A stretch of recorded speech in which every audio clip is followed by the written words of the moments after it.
Red టీవీలో మీ వ్యాపార ప్రకటనల కోసం ఈ నంబర్ ని సంప్రదించండి 6281747728. So hi friends, welcome to our channel. This is Padmavathi. ఈ రోజు మనతో పాటు సీనియర్ జర్నలిస్ట్ జగదేవ్ గారు ఉన్నారు. ఆయనతో మాట్లాడదాం. నమస్తే సార్. నమస్తే. సార్, విజయవాడలో కోర్టు భవన నిర్మాణం కోసం 45 కోట్ల వరకు విడుదల చేశారు అని అన్నారు. ఏళ్ళు గడుస్తున్నాయి కానీ ఆ భవన నిర్మాణం అయితే పూర్తి కావట్లేదు అని కూడా చెప్పుకుంటూ వస్తున్నారు. సో దీనిపై కొంతమంది పిటిషన్లు కూడా జారీ చేశారు. సో దీనిపై మీ ఒపీనియన్ ఏంటి సార్? అది వాస్తవానికి క్లారిటీ ఏంటంటమ్మా, కోర్ట్సు అలాగే రోడ్సు కొన్ని కామన్గా ఉండే మౌలిక సదుపాయాలు ఏదైతే ఉన్నాయో అవి కేంద్ర ప్రభుత్వం నుంచి వచ్చే నిధులతో అండ్ మోరోవర్ రాష్ట్ర ప్రభుత్వాల నుంచి వచ్చే నిధులతో కూడా మిక్సప్ అయి ఉంటుంది. నేషనల్ హైవేస్ కానీ అలాగే దాన్ని ఏమంటారు ఈ కోర్ట్స్ సంబంధించి కానీ కొన్ని రకాల డిపార్ట్మెంట్లకి. ఇప్పుడు జనరల్గా ఫోర్ ఎస్టేట్స్ అని అంటారు.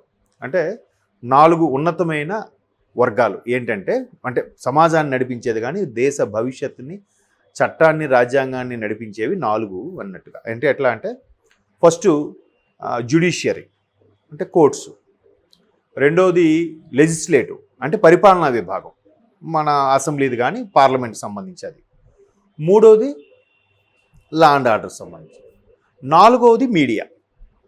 అది సోషల్ మీడియా వచ్చి ఇవాళ సోషల్ మీడియా కూడా యాడ్ అయింది మీడియాకి, ప్రింట్ మీడియా, ఎలక్ట్రానిక్ మీడియా, ఏదైతే జర్నలిజం సంబంధించిందో ఇది. సో ఇందులో మొట్టమొదటిగా అది ఫస్ట్ స్టేట్ అయిన జ్యుడిషియరీ విభాగం సంబంధించి కోర్ట్స్ ఏం చేస్తాయంటే, హైకోర్టుకు సంబంధించిన నిధుల్ని భవనాలు కట్టాలి, కొత్త భవనాలు నిర్మాణానికి వాడుకున్నప్పుడు అక్కడ స్థానికంగా ఉన్న హైకోర్టు అర్జీ పెట్టుకున్నప్పుడు సెంట్రల్ నుంచి న్యాయశాఖ మంత్రి ఉంటారు కదా, కేంద్ర న్యాయశాఖ మంత్రి, అక్కడ నుంచి ఆ న్యాయశాఖ నుంచి నిధులు మంజూరైనప్పుడు ఏం చేస్తారంటే, దానికి కొంత రాష్ట్ర ప్రభుత్వం నుంచి కూడా కొంత నిధులు యాడ్ చేసి జమ చేసి మొత్తం మీద అదొక ప్రాజెక్ట్ కింద టెండర్ పిలిచి కట్టిస్తారు. ఈవెన్ హైవేస్ కూడా అంతే. దానికి కూడా ఎలా అంటే, ఇక్కడ నుంచి ఇక్కడ వరకు ఒకరు అక్కడ నుంచి ఒకరికి టెండర్ ఇచ్చేసేటప్పుడు ఈ రోడ్లకి సుమారుగా ఒక 100 రూపాయలు అయింది అనుకుందాం. 100 రూపాయలు 60 రూపాయలు 65 రూపాయల నుంచి 70 రూపాయల మధ్యలో వరకు సెంట్రల్ గవర్నమెంట్ రిలీజ్ చేస్తుంది. మిగతా 30 రూపాయలు స్టేట్ గవర్నమెంట్ యాడ్ చేయాలి. దానికి సంబంధించిన భూమిని కూడా స్టేట్ గవర్నమెంటే సర్వే చేసేటప్పుడు దానికి మళ్ళీ రోడ్లు ఆ భూమి కావాల్సినప్పుడు వీళ్ళే సర్వే చేసి ఇవ్వాల్సి ఉంటుంది. ఈవెన్ రైల్వే ప్రాజెక్టులకు సంబంధించి కానీ, ఇట్లా నేషనల్ హైవేస్ సంబంధించి కానీ, కోర్ట్స్ సంబంధించి కానీ వచ్చేటప్పుడు రాష్ట్ర ప్రభుత్వం కూడా సహకారం అందిస్తూ ఉమ్మడిగా కేంద్ర రాష్ట్ర ప్రభుత్వాల ఉమ్మడి సహకారంతోనే ఆ ప్రాజెక్టు కంప్లీట్ అవుతుంది. సో ఇక్కడ కోర్ట్స్ కూడా మంజూరైనప్పుడు 45 కోట్ల వరకు మంజూరు చేశారంట. ఎప్పుడు ఇది? గత ప్రభుత్వం చంద్రబాబు నాయుడు గారు ఉన్నప్పుడు అప్పుడు అర్జీ పెట్టుకుంటే ఆల్రెడీ అక్కడ కోర్టు స్టార్ట్ అయిపోయింది కాబట్టి ఆ డిస్ట్రిక్ట్ కోర్టు హైకోర్టులో సరిగా ఐడియా లేదు నాకు.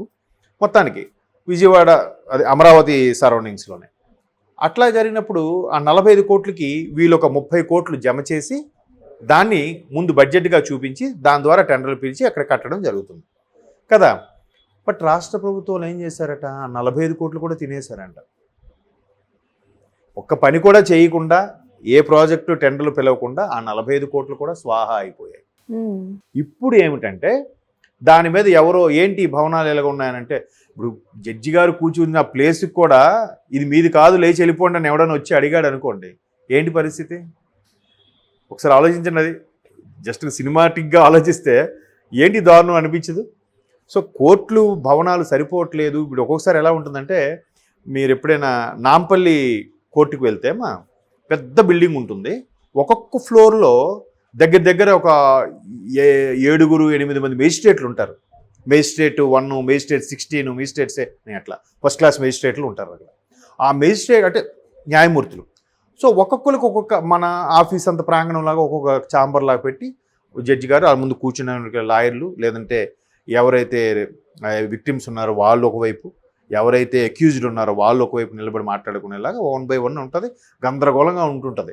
అంటే ఇంతమంది రిక్రూట్ చేసేసరికి ఇంకా పెండింగ్లో ఉంటున్నాయి, లక్షల్లో కేసులు ఉన్నాయి. సో వాటిని త్వరితగతం చేయడానికి ఒక్కోసారి రిక్రూట్ చేస్తూ ఉంటారు. సో అలా చేసేటప్పుడు ఆ బిల్డింగ్స్ ఉండాలి కదా. ఇప్పుడు ఒకటే బిల్డింగ్ ఉంది, ఒక 20 మంది మేజిస్ట్రేట్లు వచ్చారు అక్కడికి న్యాయమూర్తులుగా, వాళ్ళంతా ఎక్కడ కూర్చుంటారు? ఒక్కొక్కరు ఒక్కొక్క దగ్గర ఇక్కడ ఒక కేసు, అక్కడ ఒక కేసు, అక్కడ ఒక కేసు, అలాగా ఎప్పటికప్పుడు త్వరితగతిన అయితే కదా. ఇప్పటికే పెండింగ్ ఉన్నాయి. అందుకు కొత్త భవనాల శాంక్షన్ కోసం మంజూరు చేశారు. మంజూరు చేసినప్పుడు ఏం చేయాలి? దానికి రాష్ట్ర ప్రభుత్వం కొంత ల్యాండ్ అది చూపించాలి. దాంతోపాటు ఈ 30 కోట్లు జమ చేసి దాన్ని చూపించి అప్పుడు దాని నుంచి నిధుల కిందగా వాడుకోవాలి. ఆ 30 కోట్లు జమ చేయకపోగా 45 కోట్లు స్వాహా చేశారు. ఒక ఆయన కేసు వేస్తే, పిటిషన్ వేస్తే ఇది ఇప్పుడు బయటకు వచ్చిన అంశం. ఇప్పుడు ఏమైంది? Advocate జనరల్కి court నిలదీసింది. బాబు ఏంటి నిజమేనా? సార్ మరి ఏంటి పనులు ఏం చేశారా? చేయలేదు. ఆ డబ్బులు ఏమయ్యాయి? మీరు మాకు ఇమీడియట్గా అది జమ చేయాలి. మీరు జమ చేస్తామనుకున్న, రాష్ట్ర ప్రభుత్వం జమ చేస్తామనుకున్న 30 కోట్లు కూడా మరొక వారము 15 రోజులు గడువు ఇచ్చి కూడా జమ చేయమని కోర్టు తీర్పిచ్చింది. మీకు అర్థమైందా? ఇప్పుడు మీరు ఇమీడియట్గా ఏదైతే 45 కోట్లు స్వాహా చేశారో లేదా దాచిపెట్టారో ఇంకెక్కడ ఉంచారో అక్కడైతే ఆ జమ చేసే దగ్గర మాత్రం కనబడట్లేదు అకౌంట్లో. సో అక్కడ జమ చేయండి ఇమీడియట్గా 45 కోట్లు. మీరు రాష్ట్ర ప్రభుత్వం తరపున జమ చేయాల్సిన 30 కోట్లు కూడా మరొక వారం 15 రోజులు గడువిస్తూ అది కూడా జమ చేసి అప్పుడు పనులు స్టార్ట్ చేయండి అన్నట్టుగా ఆల్రెడీ కోర్టు తీర్పు ఇవ్వడం జరిగింది. అది కొంచెం మళ్ళీ క్లారిఫికేషన్ కోసం వాయిదా తీసుకున్నారు వీళ్ళు. అంటే ఆ మిగతా 30 కోట్లు కట్టడానికి, ఈ 45 కోట్లు అయితే మాత్రం కట్టమని చెప్పేసింది. సిగ్గుచేటు కదమ్మా అడ్వకేట్ జనరల్ అయ్యండి మీరు కూడా. ఇప్పుడు ఎవడైనా అన్యాయం చేస్తే కోర్టుకి వస్తాం, కోర్టులోనే అన్యాయం జరిగితే ఇంకెక్కడికి వెళ్తారు వాళ్ళు? చూడండి ఎంత కామెడీగా అనిపించట్లేదు. అంటే వ్యవస్థ ఎట్లా అయిపోతుంది? ఇట్లాంటివి ఒక విధంగా ఇటువంటి న్యూస్లు బయటకు వస్తే అమ్మా చాలామందికి న్యాయ వ్యవస్థ మీద నమ్మకం సామాన్య ప్రజలకి మరి వాళ్ళకే న్యాయం లేదు, మాకెంతవరకు న్యాయం అవుతుందన్న అనుమానం కూడా మొదలవుతుంది కదా సార్. మొదలైపోయింది ఆల్రెడీ. అదే అంటున్నాను, వాళ్ళ మీద ఉన్న నమ్మకం సన్నగిల్లుతుంది. అంతే కదా, ఇప్పుడు వాళ్ళ దగ్గర ఉండాల్సింది వాళ్ళ దగ్గర కూడా తీసి అది ఖర్చు పెట్టేశారో, దుర్వినియోగం చేశారా, లేదంటే ఇంకేమైనా విధానికి వాడారో. మీరు మంచికే వాడామని చెప్తారు, సంక్షేమ పథకాలకే వాడామని చెప్తారు, లేదా ఉద్యోగస్తులు జీతాలు ఇవ్వడానికి వాడామని ఏదో ఒక సాకు చెప్తారు. మరి కప్పుచ్చాలంటే ఏదో ఒకటి చెప్పాలి కదా, కవరింగ్ ఆన్సర్ ఇవ్వాలి కదా, చెప్పొచ్చు. కానీ ముందు చూపించాలి కదా, ఆ తర్వాత మీరు చెప్పొచ్చు. మీరు చూపించండి ముందు ఖర్చు పెట్టిన వీటికి. ఇది కూడా ఎలా చేసేస్తారు? గుడిలో లింగం కూడా మీరు ఎలా మింగేస్తారు? మీకు ఎక్కడ హక్కు ఉంది కేంద్రం నుంచి వచ్చిన నిధుల్ని? పోనీ మీ రాష్ట్రం నుంచి కలపాల్సిన 30 కోట్లు పోనీ మీరు తినేసారి కలపలేదంటే ఒక అర్థం ఉంది. ఆ 45 కోట్లు అలా ఉంచాము, మా నుంచి కలపాల్సిన 30 కోట్లు కలపలేదంటే ఒక అర్థం ఉంది. అంటే అది కూడా కరెక్ట్ కాదు. ఎప్పుడో మంజూరైంది, ఇప్పుడో కలపకపోవడం ఏంటి? ఇన్ని కోట్లు ఇంత ఇది అవుతుంది కదా వాళ్ళు తిరగడానికి, చేయడానికి, వాళ్ళ పథకాలకి, లేదంటే వాళ్ళ బందోబస్తుకి, వాళ్ళ సెక్యూరిటీకి, వాళ్ళ శాలరీస్కి. మరి అవుతున్నప్పుడు ఆ 30 కోట్ల వాళ్ళకి ఒక లెక్క. పెద్ద పెద్ద ప్రాజెక్టులు, పెద్ద పెద్ద గతంలో కూడా కొంతమంది నాయకులు స్కాములు చేసినవి ఉన్నాయిగా, వాళ్ళకి 30 కోట్లు ఒక లెక్క కాదు కదా. మరి అది కూడా 30 కోట్లు జమ చేయలేదు సరి కదా, అందులో ఉన్న 45 కోట్లు కూడా తినేశారంటే దానికి అథారిటీ ఎవరు? ఆ 45 కోట్లు బయటికి ఎలా తీసుకోగలిగారు? అడ్వకేట్ జనరల్ ఎవరైతే ఉన్నారో వాళ్ళు సమాధానం చెప్పాలి. ఏమని చెప్తారు?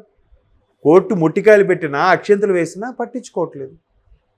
మీరన్నట్టు ఇంకా ఏంటి మన సామాన్య పరిస్థితి అనే అనుమానం స్టార్ట్ అయ్యి పెద్దదైతే ఇంకా పరిస్థితి ఏంటి?